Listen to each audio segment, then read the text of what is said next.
Really matter if you're the hero or the villain, as long as the people in the audience are rooting for you.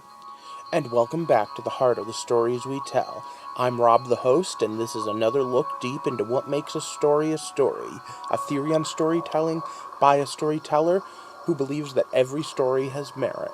And tonight's episode is the way Hollywood convinces you to root for the protagonist, whether they're the hero or villain of the story. I know I already did the villain to protagonist, and I know I keep saying I'm going to do the unreliable narrator, but I want to touch on something that I had gone over back a few months ago when we first started, when I was talking about types of characters, the pro and the antagonist scale, and the fact that a protagonist is really just someone who drives the story, so that's why you can have a villain protagonist.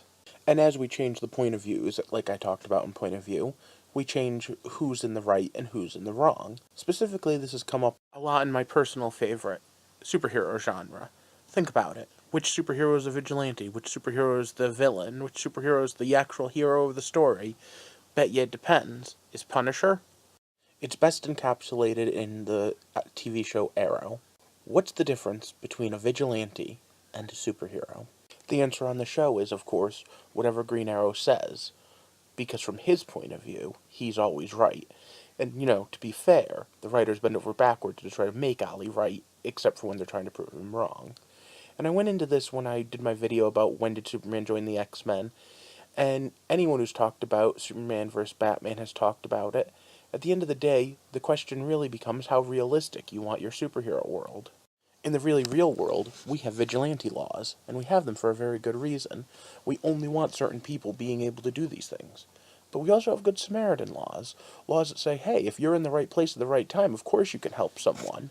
And where in there does the superhero fall? Well, that depends on your point of view. But let's be honest, no matter what the superhero character's name is, at the end of the day, when they take a life, there's a damn good reason for it. Unless they're Punisher, then it's just 'cause it's Tuesday. And really, that's where this is different. They emotionally manipulate you into believing that the protagonist is the one that's in the right for whatever reason. The character of Dexter Morgan is no different. Think about it. Is he really that different than Punisher? And at the end of the day, is Punisher that different from Batman?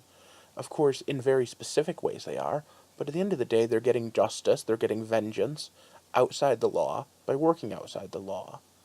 And that's not the only series that does it. I want to talk about a movie that just came out.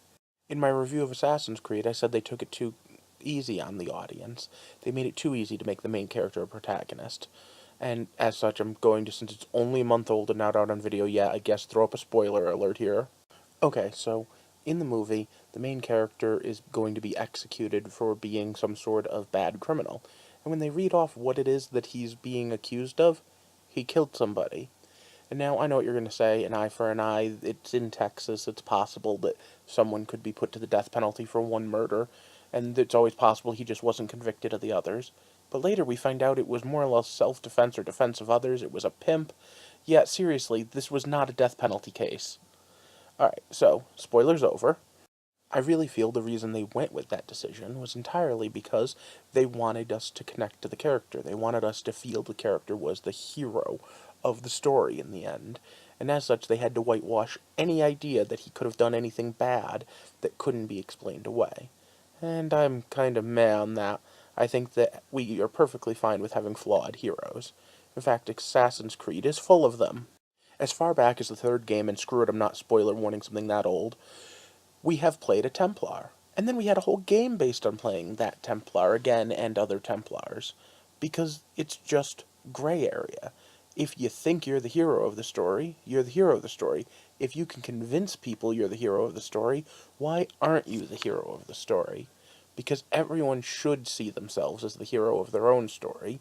If you think you're really a villain and a bad person, seek help. Seek mental help. So the same story told from two different sides could easily give us two different points of view and two different heroes and villains of the story, or at least protagonist and antagonist.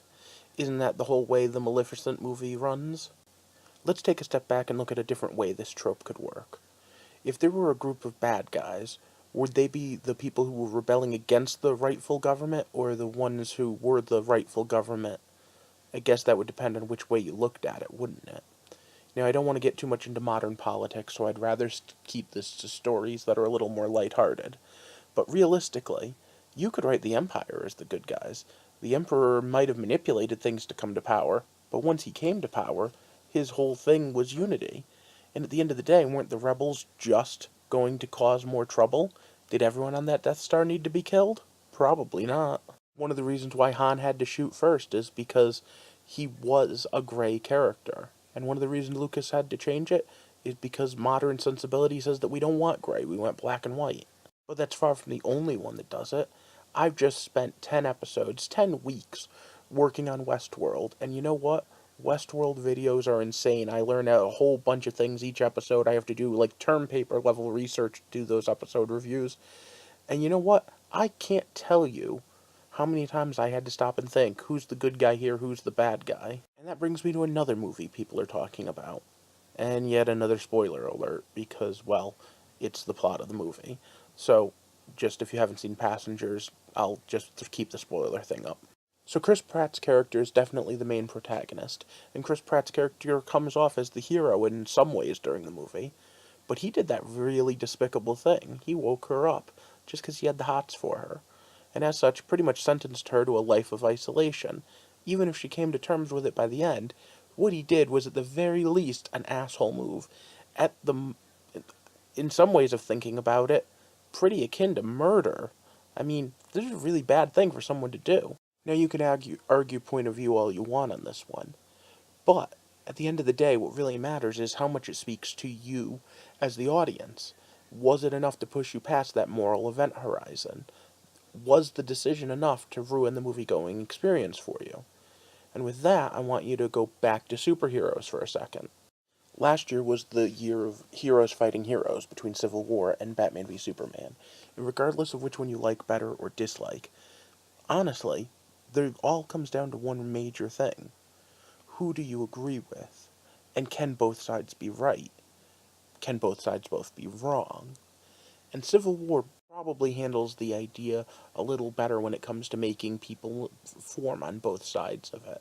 There are people on Team Cap and Team Iron Man. So I want you to think about that for a minute, and then think about the fact that both of them are the protagonist in their own right. I do wonder if down in the comments you can think of a time when you were emotionally manipulated into choosing one side or the other. I'd like to hear, there's quite a few stories that do it, and that make you think for a second. One of my personal favorites is Dexter for being the most straightforward on it. But there's one that's hidden too, one that I'll talk about in later videos. We've reached the part of the video where I'm going to ask you to like and share this, and of course if you haven't already, give me a quick subscribe, because I'm trying to build a community here, one where we can talk, interchange ideas, and explore the heart of the stories we tell. Thanks for watching.